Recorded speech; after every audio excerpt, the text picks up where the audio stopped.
Morning, friends. Scott Brookins here. Hope you're having a great day. And statement or the title of this message is Heart Desires.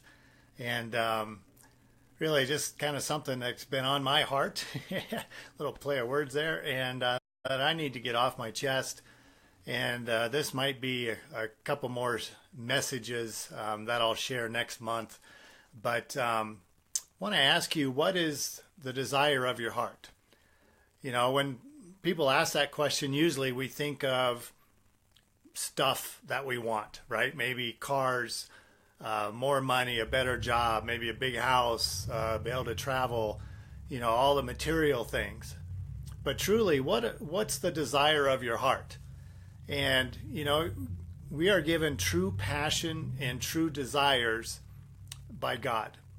And He's the one who puts them on our hearts. And I want to look at a passage in Psalm 37. This is from King David. Psalm 37, verse 4.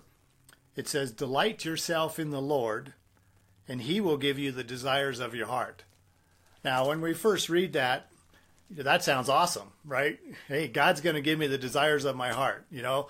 And so maybe we treat that like God's a genie, or He's a magician, and God, I desire better health. Boom, we got it. Or I desire a brand new car. Boom, there it is, right? But let's look at that again. Psalm 37, verse 4, it says, "Delight yourself in the Lord, and He will give you the desires of your heart." And then down in verse 5, it says, "Commit your way to the Lord." And so what this is talking about is being fully committed to God, to following Him wherever He may send us, and giving our lives to Him and trusting in Him through His Son, Jesus Christ. And with that, He will give us the desires of our heart. And so, in my last 23 years, I've been a full-time missionary, pastor, evangelist, whatever the case may be.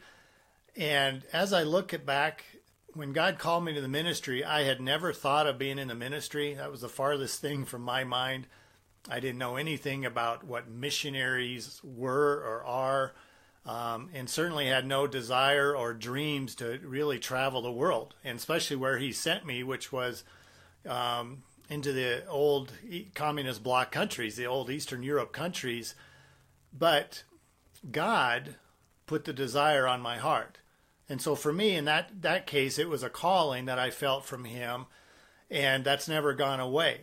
Now it's changed, and that's one thing. When God puts the desire on our hearts and we have that passion, He could change it, right? Or we go through seasons and things change in our life, or maybe we get another interest, and God starts developing that as a passion and a desire, and we have to be okay with that.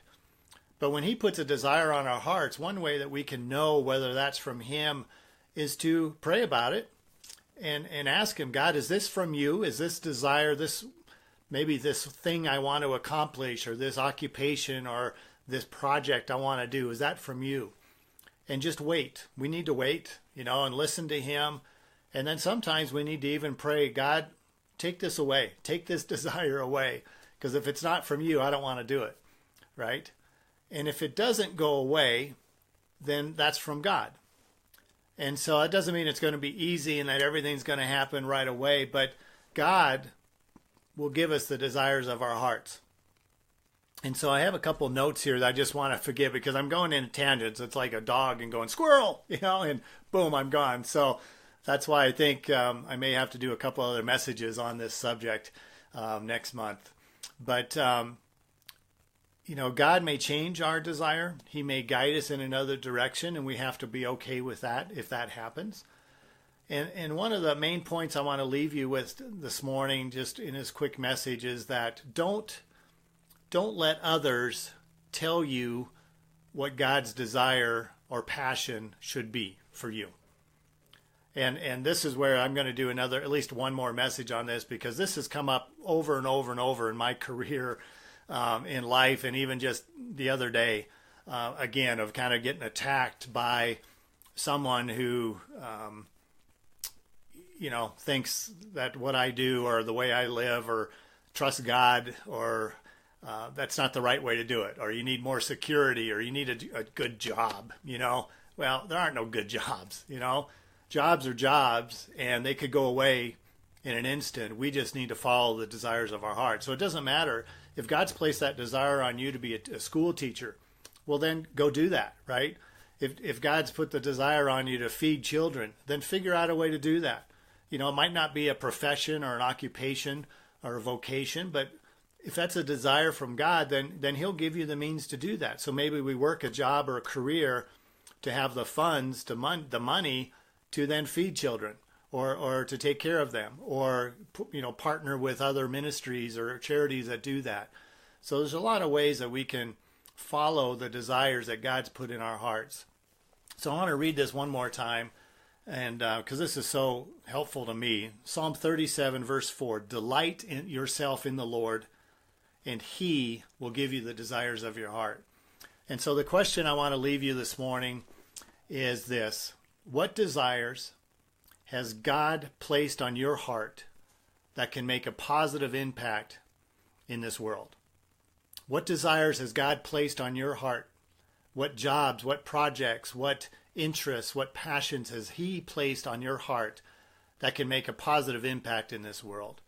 And so I hope you'll pray about that. If you have any questions about it, send me a message, and we can chat or get on the phone, and I'd love to help you through that. But God has placed desires on your heart, just like He has mine, and they change. There could be many of them. It's just not one. It says desires, right? And we need to act on those. And so again, what desires has God placed on your heart and on my heart that can make a positive impact in this world?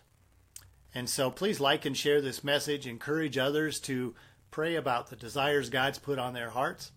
And I hope you have an amazing day and go inspire others to do the same. God bless.